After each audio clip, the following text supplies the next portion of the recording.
Hello, everybody. Hi. Welcome to the Segue Reading Series. This is the fall season.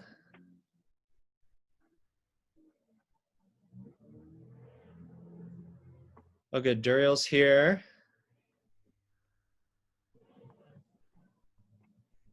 We're going to get started in just a minute. I think that Artist Space is still letting in attendees.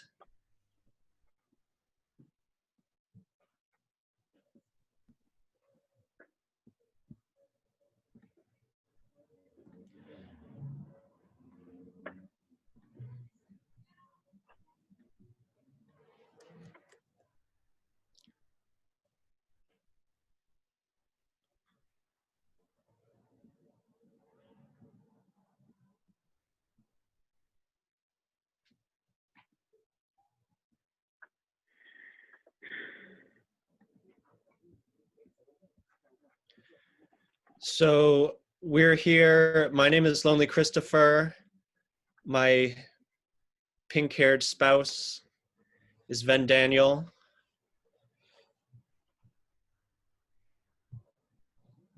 And we're here with Michael Gottlieb and Duriel E. Harris for a pioneering digital session of the Segue Reading Series. Although we went digital when the pandemic hit, and I think in the middle of our last season. This entire season is going to be digital on Zoom. We are working in the webinar format, so all of the attendees won't be visible. Just the hosts and the readers will be visible. But if you want to interact with the panelists, the chat feature is open. So the chat feature will stay open as long as we don't get Zoom bombed. I think that is the reason for these sort of weird digital restrictions or the format. We just want a safe space for everybody. We want to have an enjoyable time. We want to hear great poetry. And so unfortunately, we won't be able to see you on the screen, the audience. But if you feel like typing any encouragement to the poets as they read, feel free. Yes, Duriel is asking if we can enable audio at certain points. I think Artist Space can address that because we were thinking about opening it up for applause at a certain point. Artist Space, can you speak to that? At the end, if we want to open it up for applause, I can allow individuals to be able to talk, but we won't be able to share screens. But we can give applause and cheer through our mics.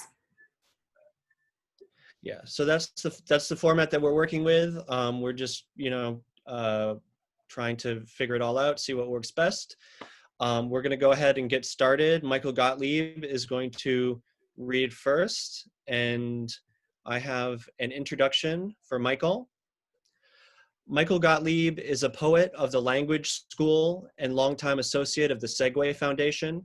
In his memoir, he writes of haunting the erstwhile Gotham Book Mart, starting out in the city after college at Bennington, and discovering in the pages of new literary journals the experimental writing of those who would become his peers: Bruce Andrews, Ron Silliman, Bob Perelman, Hannah Weiner, Alan Davies, and others. Writers who came to represent a preeminent movement within the American avant-garde, and whose radicalism inspired Gottlieb to join them. He wrote of this emergent paradigm, quote, "A poem could be about what it was supposed to be about, the indigestible, irreducible, unredeemable words that flung themselves at us every day. There could be no subject. Let the words be themselves. Don't try and yoke them into some tyranny of argument," end quote. Since then, across some 20 books and 50 years, Gottlieb has demonstrated his maxim that it is the poet's job to take the world apart and give it back to us in a way that we've never seen before, operating on the page as both collagist and chronicler for what is the morass of modern language good for, if not showing us who and where and why we are. Although apparently a language writer will sooner crash a car into the Brooklyn Bridge than write a poem about it, Gottlieb's work is grounded in place, specifically the domain of poets and artists, evidenced by his trilogy from the early 90s that starts with The Great Pavement, constituting shards of New York, the ulterior parkways, being the route out of town, and the River Road, a lyric settling into the suburban, quote, middle slopes of infamy, unquote. Gottlieb has written about the major themes to which he is dedicated, quote, first, how language works, how it creates and destroys. Second, New York, that acme of cities, that cynosure of all that I held in fascination and fear. Third, the life of the poet, how we live our lives or try to, end quote. It is in the essays Jobs for Poets and Letter to a Middle-Aged Poet that he explicates the existential dilemma of poetry's socioeconomic worthlessness. While Gottlieb eventually relocated to Connecticut to start a family, the city has always remained a presence in his work, and as a former and now part-time resident, he finds himself deeply affected by the trials and tribulations that befall us here, including events such as 9/11 and the ongoing pandemic.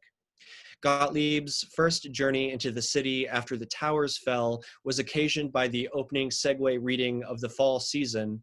Ground Zero was still smoldering, smoke creeping into the sky. He saw roaming soldiers in combat gear. He drove through a street that had yet to be cleaned, which was still caked in a thin layer of snowy powder. Quote, this was the dust that had covered everyone and everything when the buildings came down.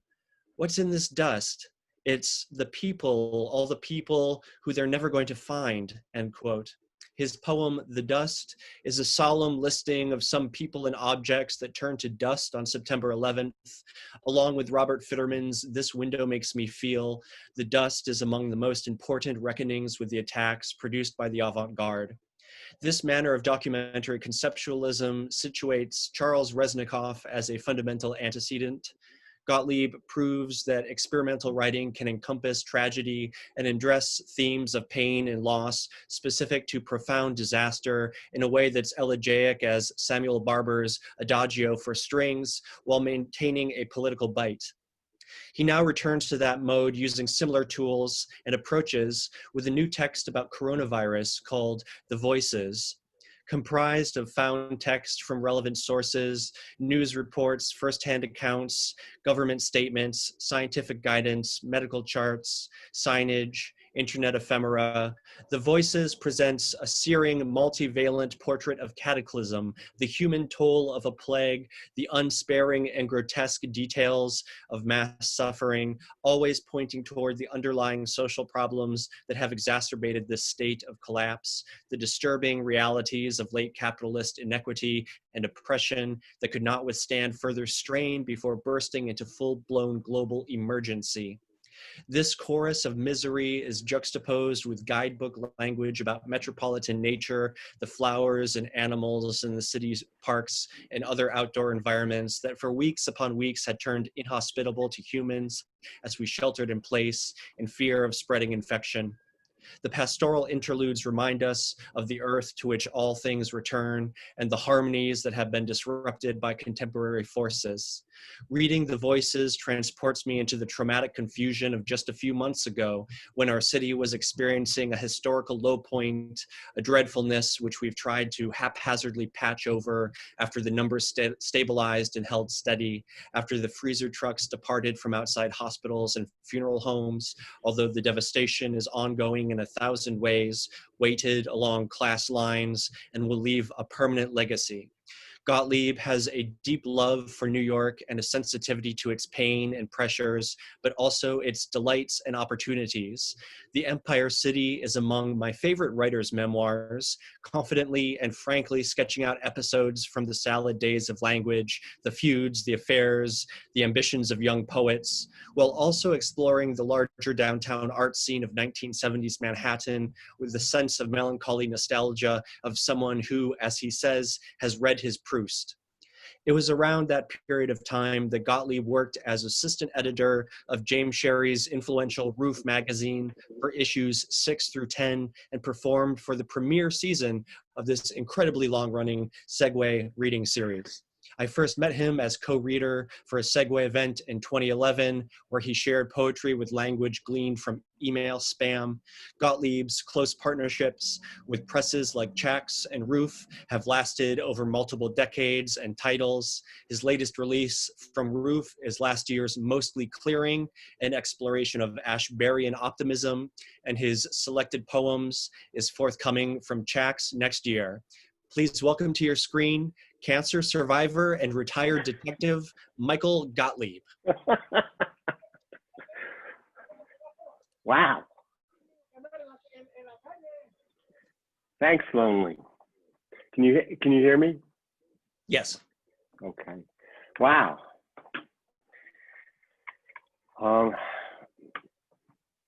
That was something. And thank you for inviting me. And Duriel, I'm happy to be reading with you, and happy to be reading here in this series. And as you know, the first time I ever read in New York was in the first year of the series. Actually, I can't, 40 some odd years ago. I'm going to start with this book. Can you still see me? Yes, we can see you and hear you clearly. Okay. This is Mostly Clearing. Came out at the end of last year.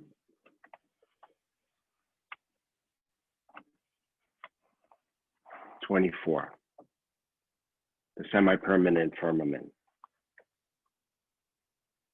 It was just those G-forces again, pooling at our ankles. I thought I saw something in you. This no notational system no longer cut on the confirmation bias. If you can believe it, those beginnings, how we went about living our lives pretending there was no duty of care. How lucky are we still to be putting one variable foot in front of another.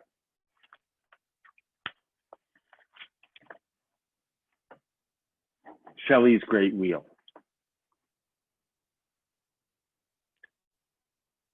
We pass along the fiery road, a kind of set list stapled to the articles of faith. The green shoots too, a salubrious uptick, a scenic overlook, an unspooling hinterland, a push-in of hopefulness, pouring us into these casts, warming snaps. We know if there is no deposit, maybe there is no return.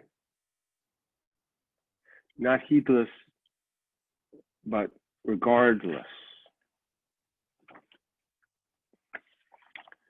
7, before we begin. Now put down your pencils.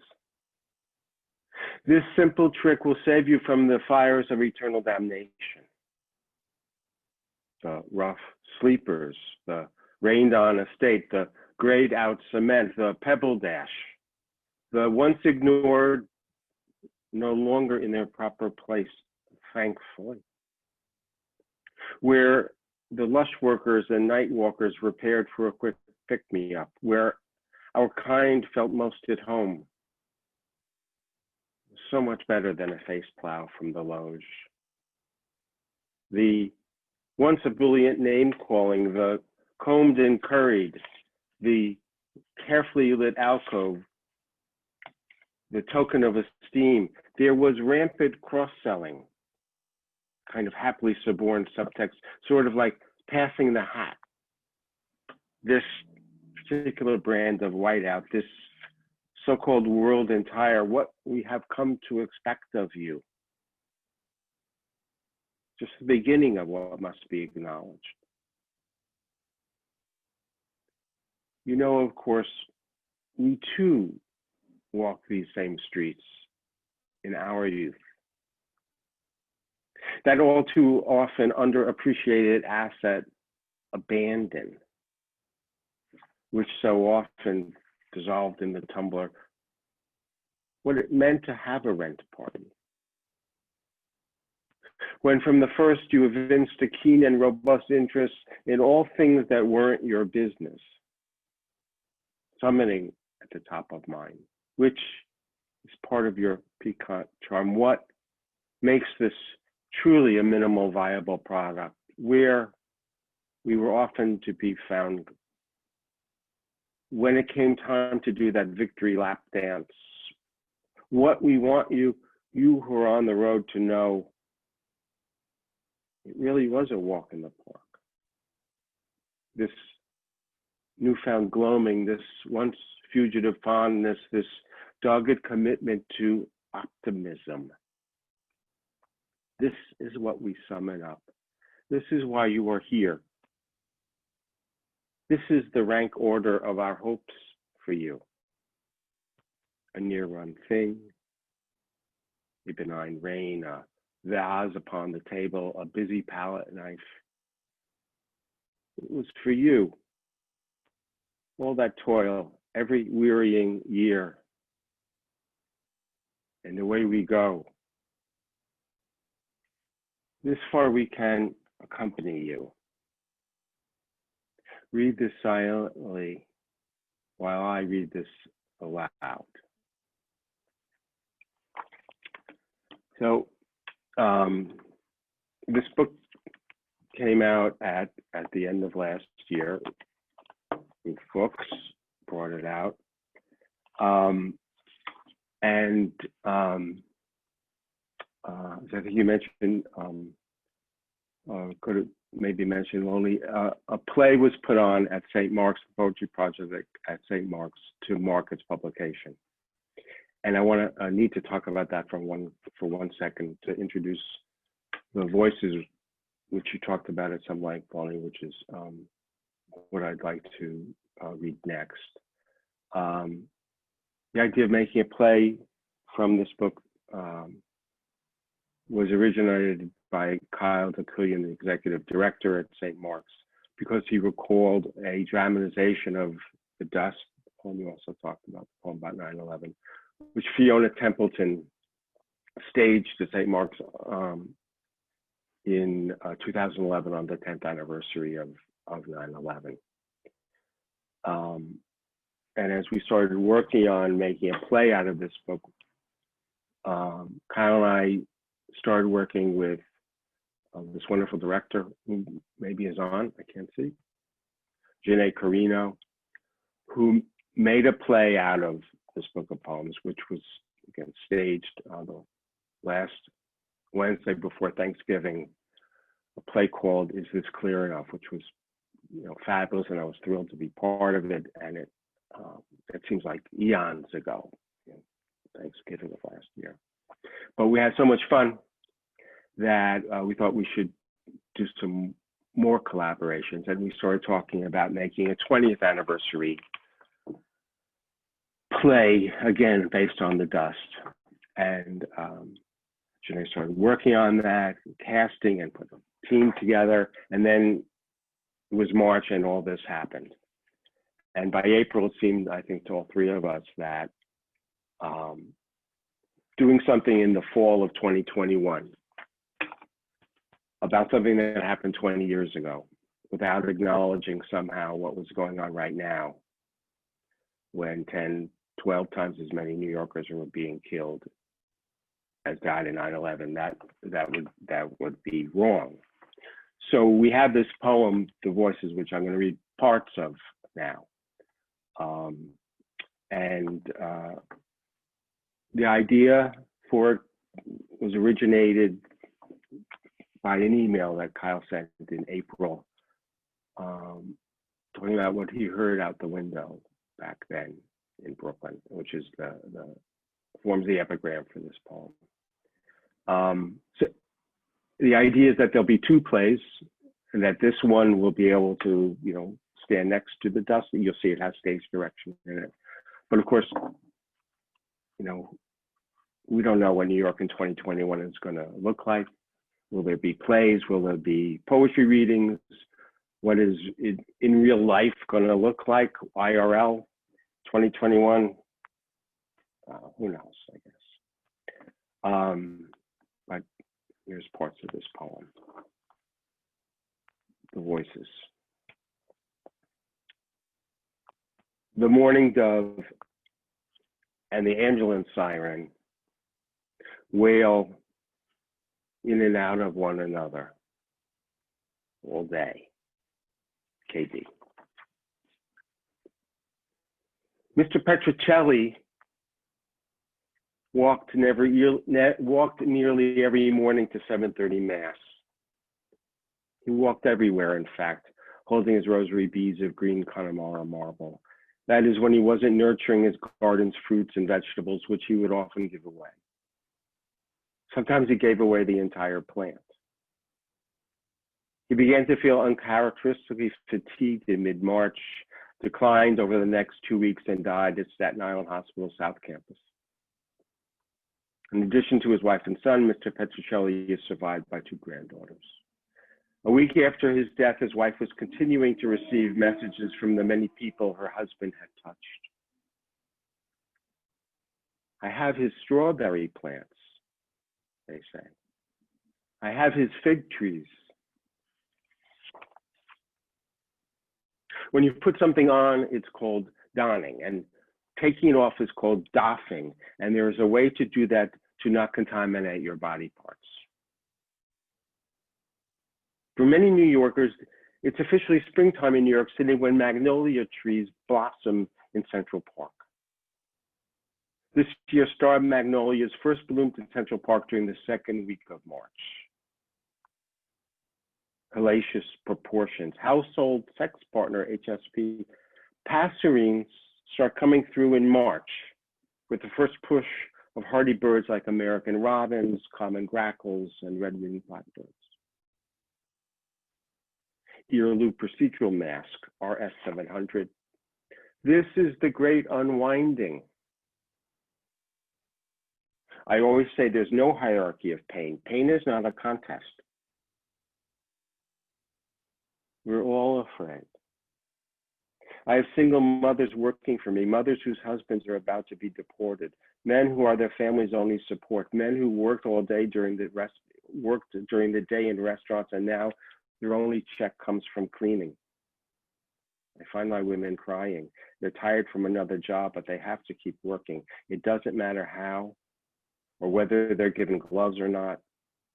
I have older people in their 60s who are cleaning bathrooms. Everyone is afraid of getting infected, but even more than being infected, and it makes me so sad to say it, they're afraid of being without work.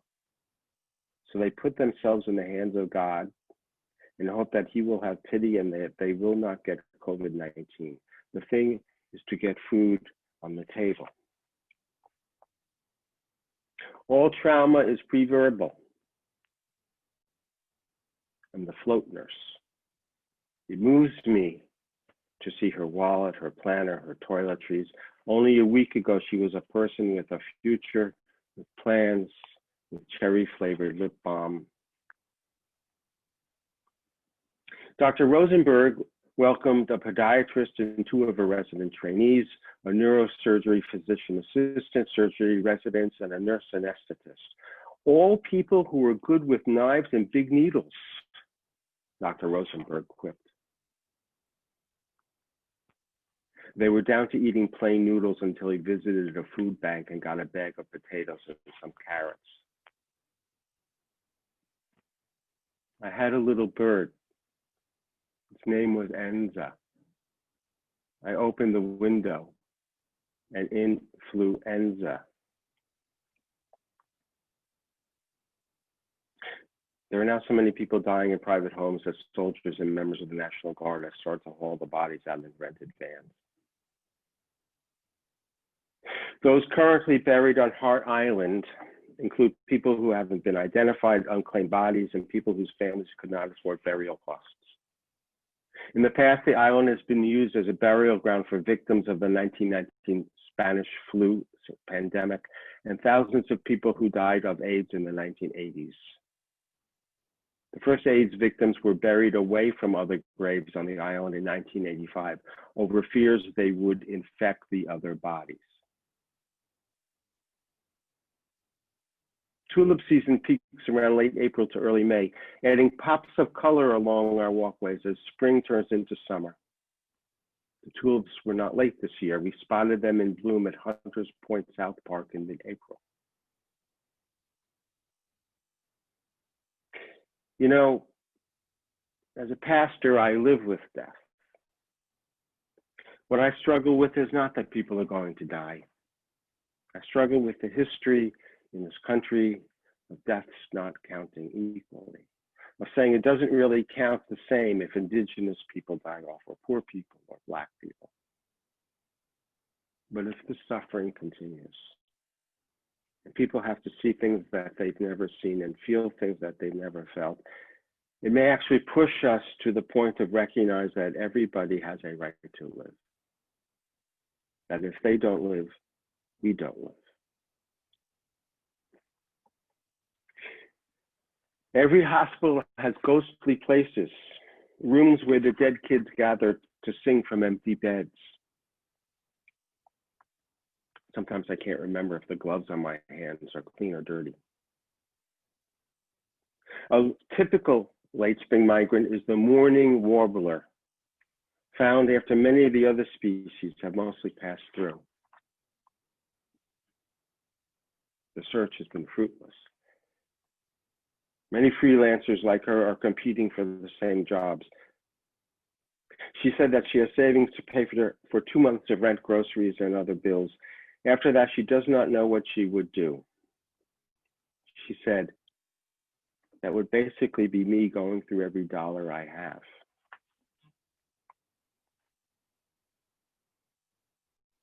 Last Friday, the department said that between March 16th and May 5th, officers had issued at least 374 summonses for violating the emergency measures and for acts likely to spread the virus. Of those, 300 summonses went to Black and Hispanic people. Worst practices, worst case scenario, worst in class. The very definition of a stranded asset.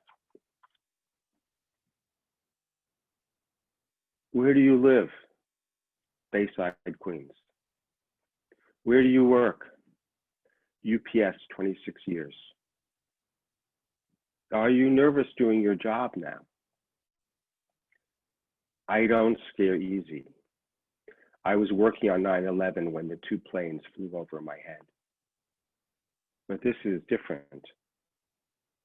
We're on the front lines now. Everybody is scared. You can see it in people's eyes. The customers are scared of us delivery boys. When I wake up every day, I tell God, God, please take care of me. These are ruin problems. This falls under the general duty clause. The last day Gary Washington reported to work at New York Presbyterian Allen Hospital in northern Manhattan was March 29th. His body was aching, and a colleague saw him lying down in the cafeteria. Rosalind Washington, his wife, thought he was growing too old to keep working as a housekeeping employee there.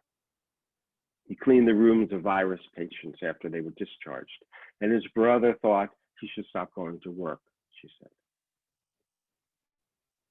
So many housekeepers called out sick that the hospital began bringing in temporary workers, one of his colleagues said. But Mr. Washington was the family's primary breadwinner. He was not going to quit his job and not take care of his family, Mrs. Washington said. I had 25 years with this man. I'm so empty. Now, I'm getting calls about widow's benefits, she said, her voice breaking. He's trying to take care of me still. To grasp the nettle. We are the worried unwell.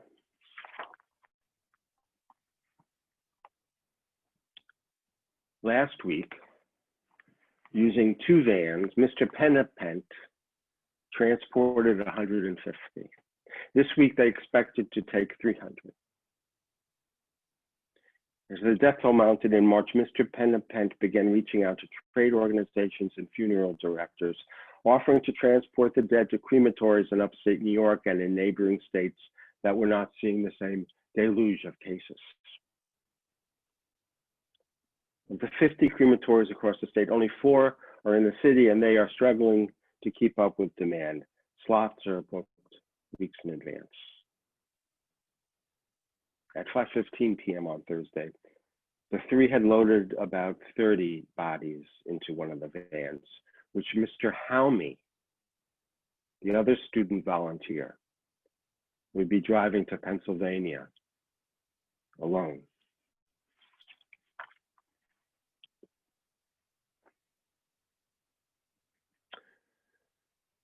Around noon, 4 days later, Nick texted Cam that he'd left the funeral home with their father's body and was on his way to Ferncliff Cemetery's crematory in Hartsdale, New York, less than half an hour north. Cam asked him to text her again when he arrived. She looked up an image of Ferncliff to imagine where her father's body was headed and prayed that the crematory workers would be gentle with the casket and with him. She had already texted a link to her sisters and her mom, a Sikh meditative prayer that her father loved. As Nick drove on the Bronxford Parkway with Cam's father in the back of his hearse, in an apartment in the Bronx, in a house in New Jersey, and in 3 different homes on Long Island, the 6 women who most loved Paramjit Singh Purwal prayed for him. After 20 minutes, Cam got a text. He's here, Nick wrote. Cam texted her entire family. It is done. Then, sitting alone at her kitchen table, she wept.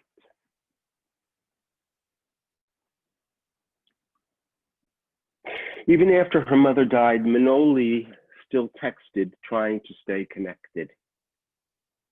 I miss you, she wrote before going to bed that night. When she woke the next morning, Manoli texted, thank you for coming to me last night in my dreams.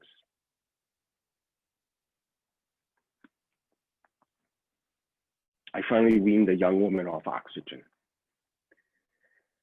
She has a loving husband who on the phone sounds like a jolly, sturdy kind of man. Today he mentioned something about seeing his wife later today. Huh? Turns out, every day, he walks the 10 blocks from their apartment to the hospital. He knows where his wife's second floor room is located, so he stands beneath her window day in and day out. There, positioned in front of red tulips, he talks and jokes with his wife, prays with her, and tells her how much he loves her.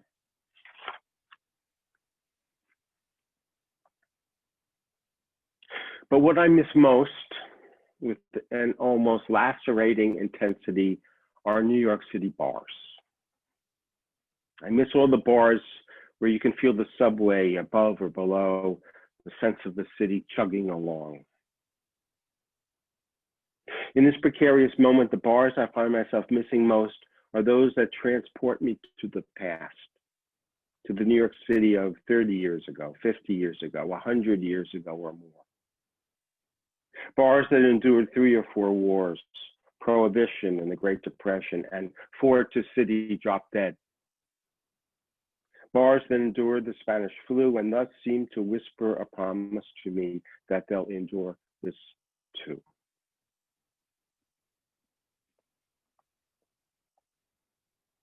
I'm just as likely to die from a cop as I am from COVID, he said. I do not think anybody is going to be observing this curfew, said George Garatani, 34. It doesn't compute for New York City to have a closing time.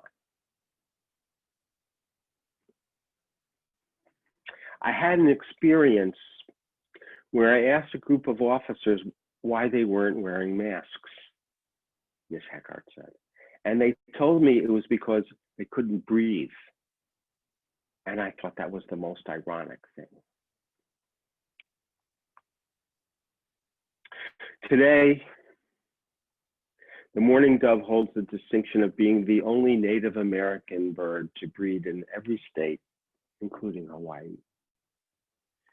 Their US population is estimated at more than 400 million. Despite their numbers, their lives tend to be short and difficult.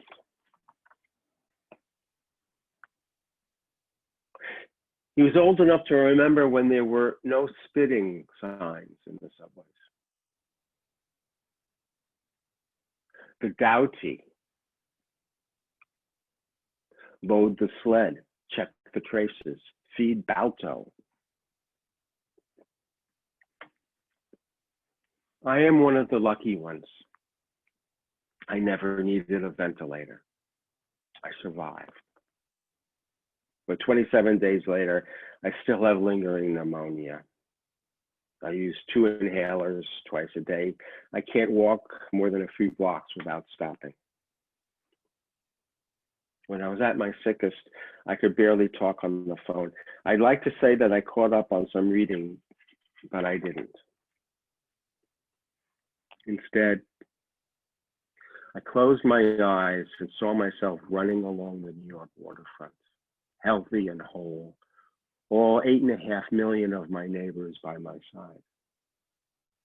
I pictured myself doing the things I haven't gotten to do yet, like getting married, buying a house, becoming a mother, owning a dog.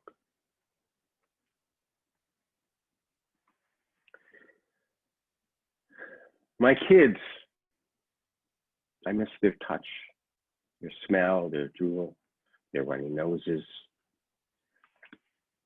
We will miss Easter, my birthday, and in all likelihood, the baby's first birthday.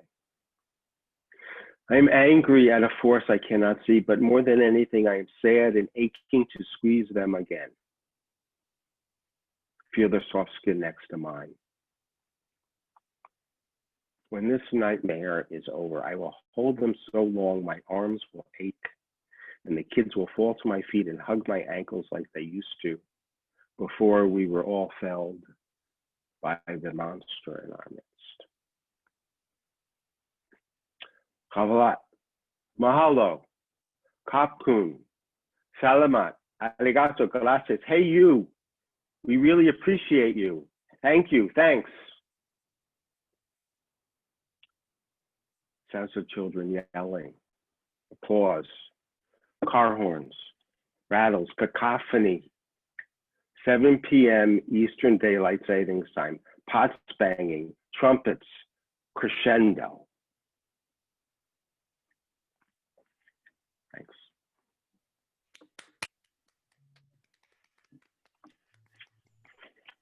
Thank you so much, Michael. I know it feels really weird not to have like the round of applause that you deserve, but due to the format, we're going to do the applause at the end. So at the very end of the reading, everybody will be able to express their love for your work. Thank you so much. That was really powerful. And we're going to take a 10-minute break, and we'll be back with Duriel E. Harris. In the interim, while you're stretching your legs, whatever, please consider donating to the Segue Foundation. $5 recommended. It goes right to the readers. And Artist Space is going to put on the screen the details. So we'll catch you in 10 minutes. Hi. Okay, sorry. I just needed to open up my document. Thank you all for coming. Thank you so much, Michael, for what you read. I'm going to introduce Duriel like an hour before tonight's reading. My computer crashed, so I don't have anything. I'm very unprepared and feeling a little chaotic, but that's okay. I'm just gonna go with it. I first encountered Duriel's work by chance because I first encountered Duriel by chance. I was asked and given an opportunity to go to AWP a few years ago, and I was in one of those big convention rooms where they have all of the books, and I was overwhelmed and running around and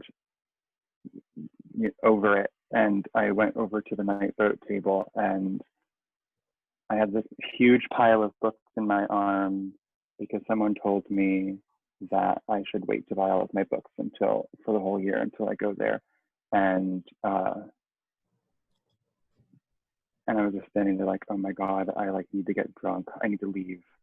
And out of nowhere, Duriel comes over and she's like, hi.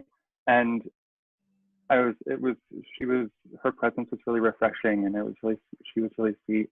And she gave me her book and she signed it. And then I spent a lot of time with it. And it's No Dictionary of a Living Tongue. And it was really incredible. I keep it on my desk with me as something to be on my desk all the time with other books. And yeah, so I had an introduction, but I don't have it. So I'm going to read the notes that I put in various places while I was writing my introduction. Duriel E. Harris is a poet, writer, and performer who moves through and blurs the genres of poetry, performance, and sound art. She's the author of Drag, Amnesiac, and No Dictionary of the Living Tongue, as well as the one-woman theatrical performance, Singification. In all of Duriel's poetry that I've listened to, read, or been present with, there exists an open and fervent engagement with the possibilities and impossibilities of the self, as an idea and the language used to categorize and make it real.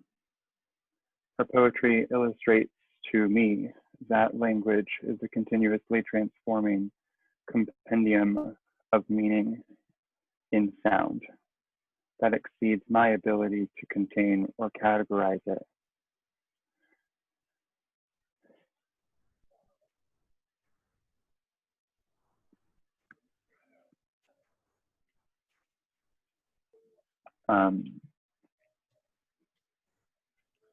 She co-founded the Black Troop Collective with John Lindy Martin and Ronaldo Wilson in 1995 at a Cave Canem retreat in a castle.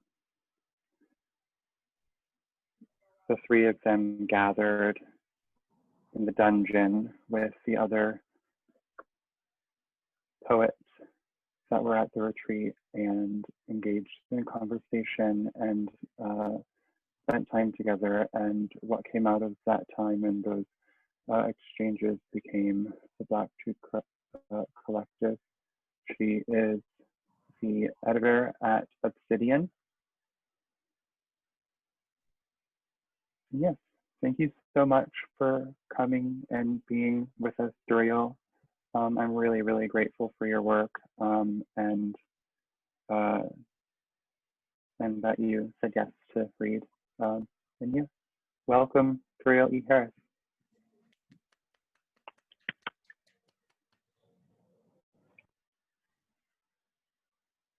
Thank you so much, Ben, Daniel. I understand the experience of having one's computer check out, and there's never a good time for it, especially now when this is one of the few ways that we have to connect with one another safely. It has just happened to me as well, not this very moment, but within the week. So I know that experience when my computer decided that its battery was failing, and I had to take it in. I didn't know what I was going to do. Fortunately, I had my other device, my cell phone, but that was, I didn't realize how much I was missing from that kind of, it's a concrete material anchor, but it feels somewhat virtual, right? Because it's a way of connecting with others now safely. I want to thank you all, Lonely Christopher Artist Space, Michael Gottlieb, and all who are present here for this space of witnessing and presence and co-creation for us to be with one another. Michael, I really want to thank you for your work again. And I'm going to allow it to inform me as I rethink about what it is that I choose to share, because it was very moving in the way that we are to be moved by poetry and by the documentation of our existence and our struggle to exist with one another, even in the dark times.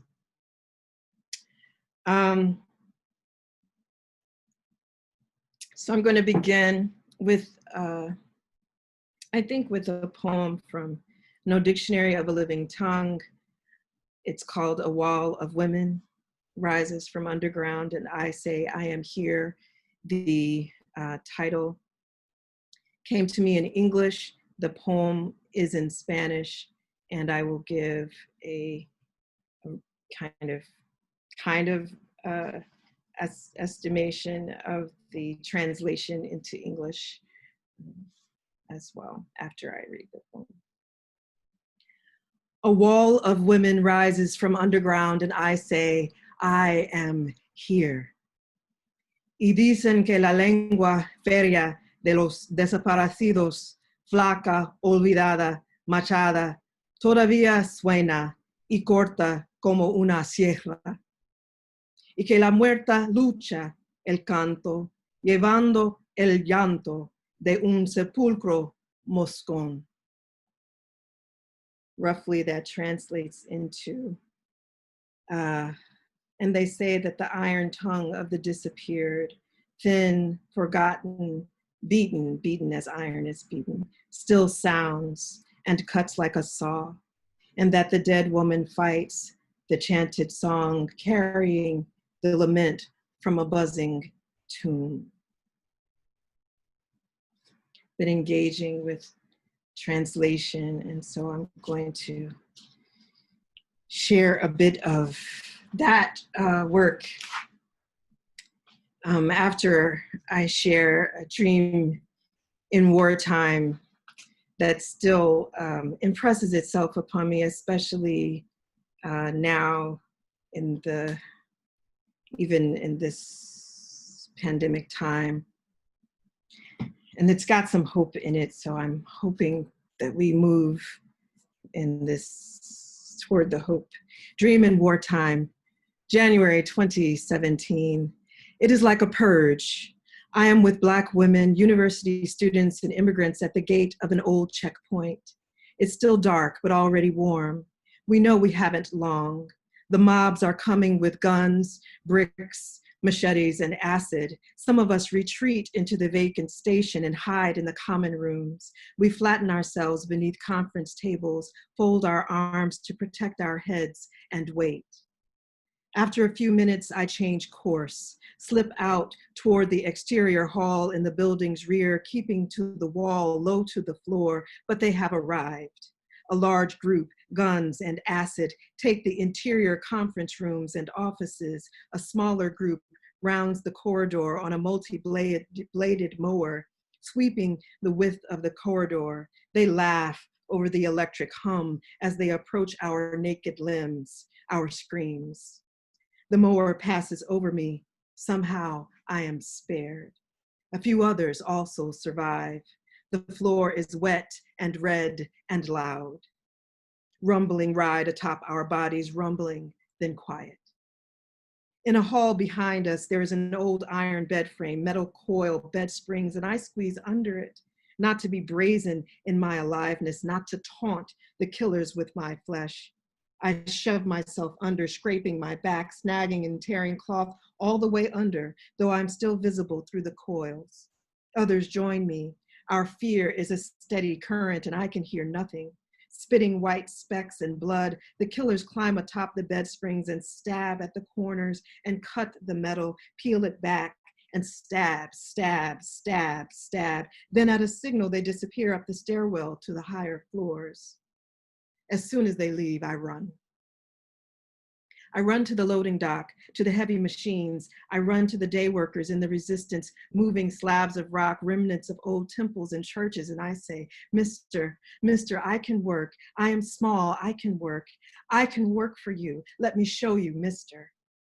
The boss shoos me away at first, but I am small, a small boy. So I squeeze between giant planks of stone, panels of ancient hieroglyphs, and say to him, Mister, I am small, I can work. I can do things, get in small spaces. And he gives me an assignment. Take this stone to the border. I'm afraid to go. That is where I have come from. But I take the stone slabs on my back and shuffle, shoulders slumped toward the gate.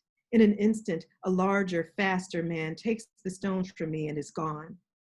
Then I am with the boss in calmer times, and he says, hi, calling me by my old name, and it is clear he has recognized me from before, when I was his student, when there was order, and he knew my parents, and decided to save me, but could not show favoritism or weakness of emotion, so he gave me an assignment, but to another to take when I would hesitate, not yet acclimated to the quick rhythm of the work.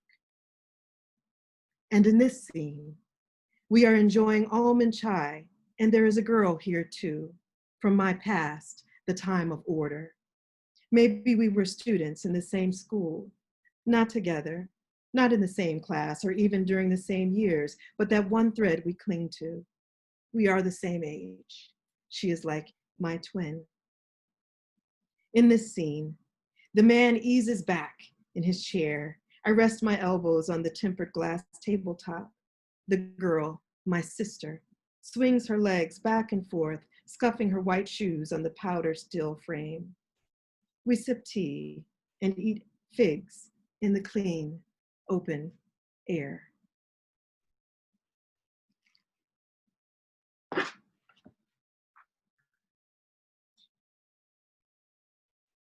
Before the rain. Before the rain, the androgen child rises from sleep into fog and gathers her hands and feet from the darkness. She moves out on the black sand toward the water, clean and warm in the secluded bay. The brown bodies of a boy and girl hover in the sea above her head. Their mouths are sprinkled with spices. The three are as one, enwrapped in the tide, singing a ditty from another time. The past is a stranger, a man scooping teeth into a dish, a man with maggots for his eyes and mouth, and fingers dripping with blood. The dead and the lost travel and dine together.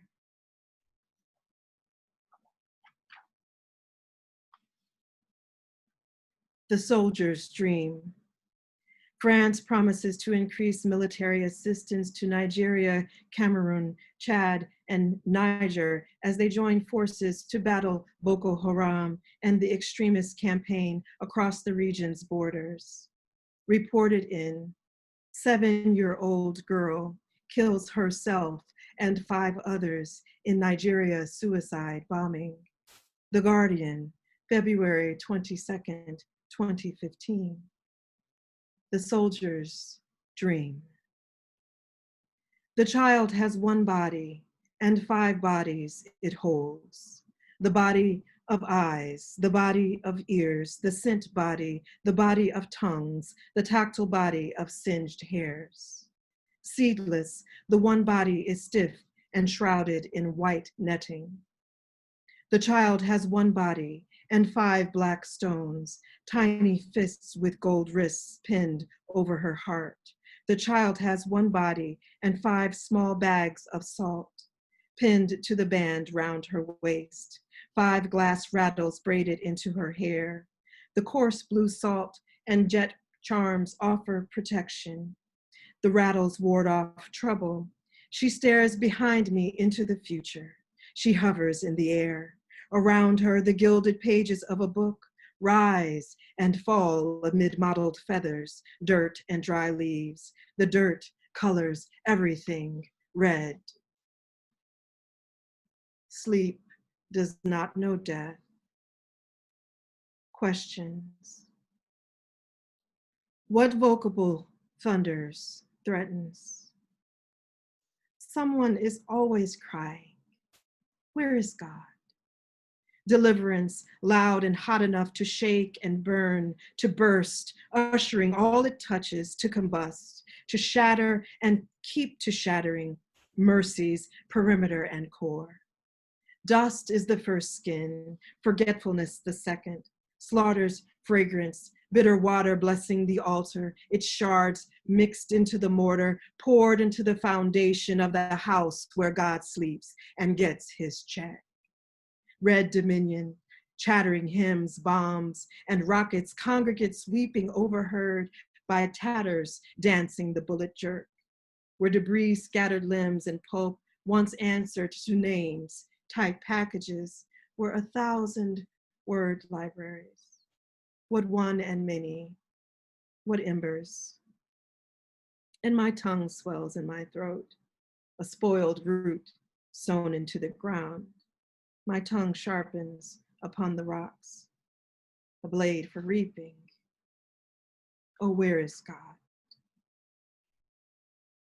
Your enemy wishes that your journey lead to heaven.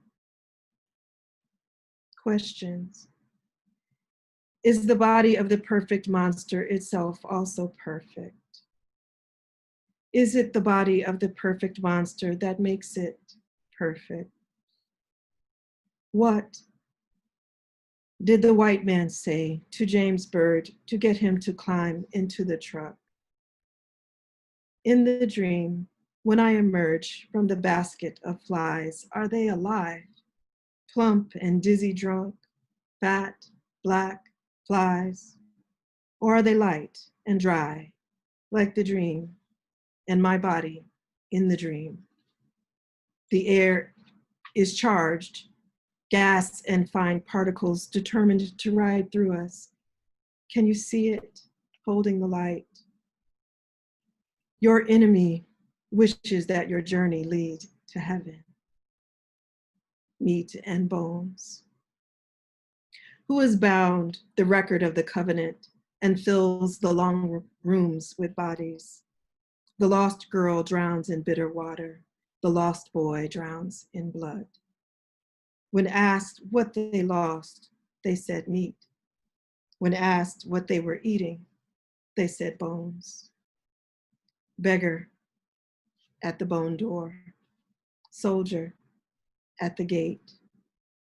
To break rank, to soothe the ear with a human name, passed through a shaft, dispersed like smoke or dust, to the waiting stomach's shrivel.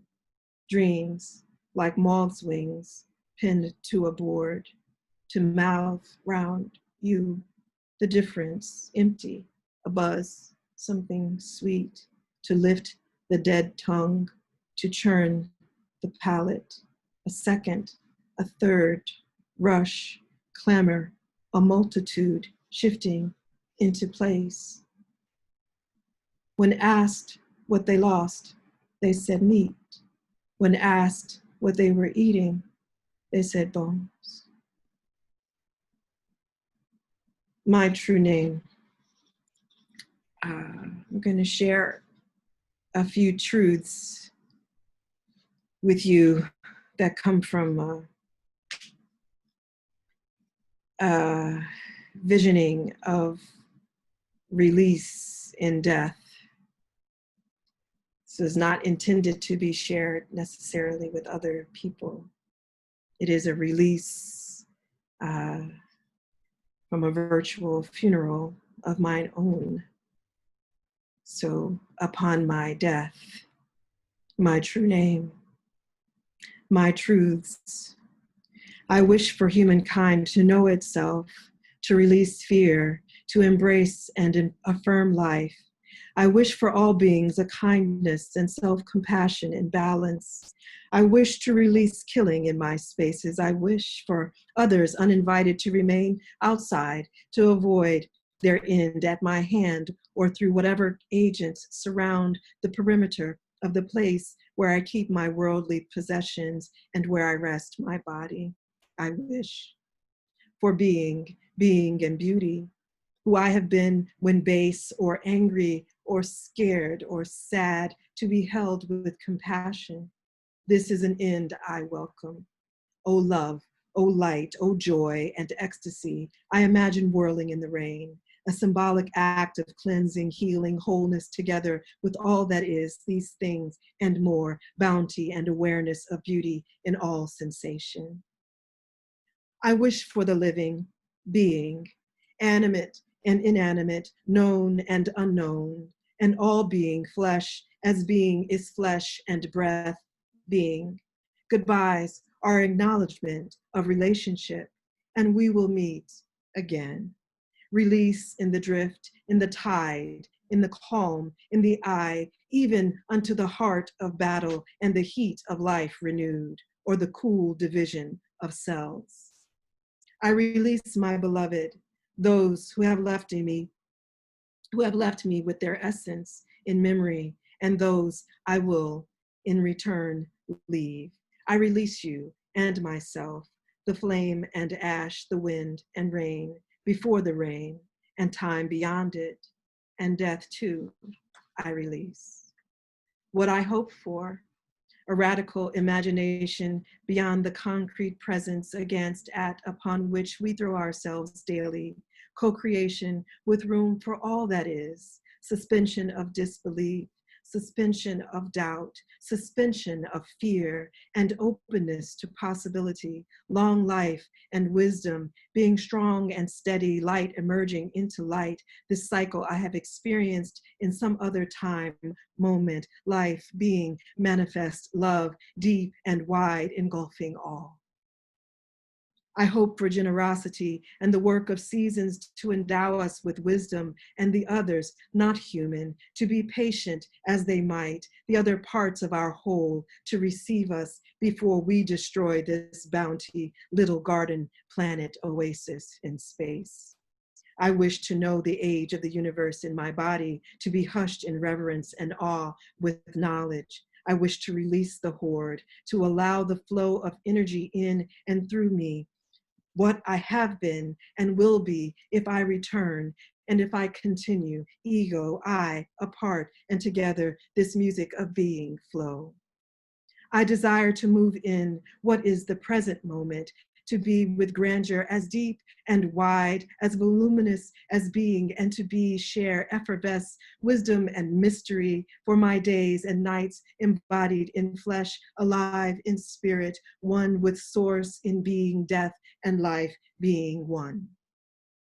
To speak freely and with the power of the birthright of breath, affirming life and the truth of life toward life, and the affirmation of life and death in balance and healing.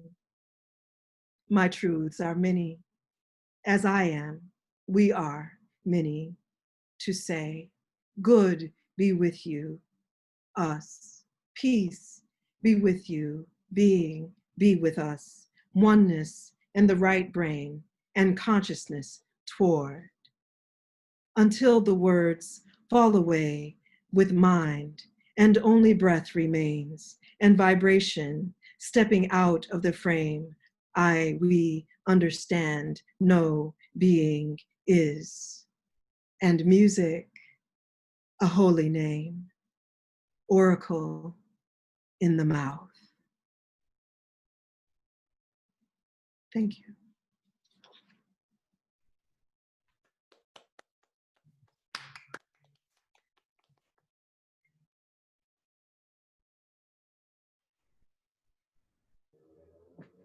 Thank you so much, Duriel. Thank you so much. That was absolutely incredible.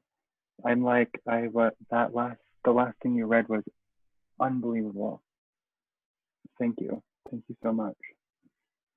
So I think Artist Space is going to do some techno trickery to allow the audience to be heard so that we can all give a resounding round of applause to our two readers, Michael Gottlieb and Duriel E. Harris.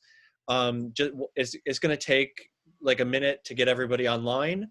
So while that is happening, I just want to thank everybody for being here. I want to thank our readers, the Segue Foundation, and Artist Space.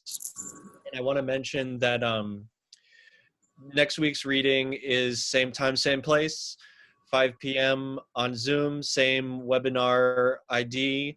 And we're going to be hearing from Juby Areola Headley and Zach Haber next week.